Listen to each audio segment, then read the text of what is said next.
آپ جانتے ہیں کہ پوری دنیا میں سب سے زیادہ بارشیں کولمبیا میں ہوتی ہیں 3240 ملی میٹر، اور پوری دنیا میں سب سے زیادہ بارش ہونے والے ملکوں کی فہرست میں پاکستان کا 145واں نمبر ہے، اور جہاں سب سے زیادہ بارش ہوتی ہے ان میں تیسرا نمبر بنگلہ دیش کا ہے۔ لیکن آپ نے کبھی سنا کہ بنگلہ دیش سیلاب میں بہہ گیا؟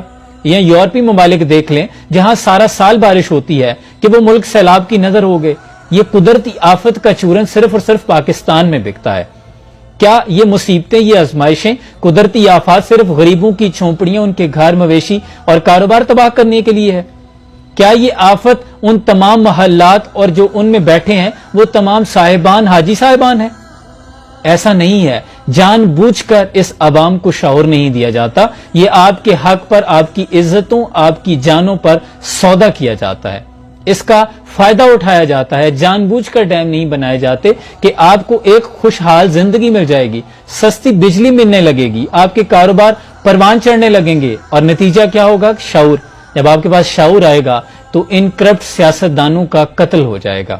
سونے پہ سہاگا دیکھیے کہ کراچی، سندھ، خیبر پختونخوا، بلوچستان اور اندرون پنجاب کے بھی بہت سے ایسے علاقے ہیں جہاں پینے کے لیے صاف پانی کو لوگ ترستے ہیں۔ پہلے 6 مہینے پانی کی بوند بوند کو ترستے رہتے ہیں، زمینیں پانی نہ ہونے کی وجہ سے بنجر ہو رہی ہیں، اور اگلے 6 مہینے بیچاروں کی زندگی سیلاب کے ساتھ نپٹتے ہوئے گزر جاتی ہے۔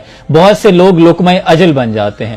لیکن اگر ڈیم بنا دیے جائیں تو زمینیں سیراب ہونے لگیں، آپ کو سستی بجلی ملنے لگے۔ دراصل ارباب اختیار نہیں چاہتے، وہ آپ کو پہلے مہنگی گندم کھلائیں گے، اس میں سے منافع کمائیں گے، پھر آپ کو مہنگی بجلی دیں گے، اس میں سے پیسے بچائیں گے، پھر آپ جب سیلاب آئے گا تو بہہ جائیں گے۔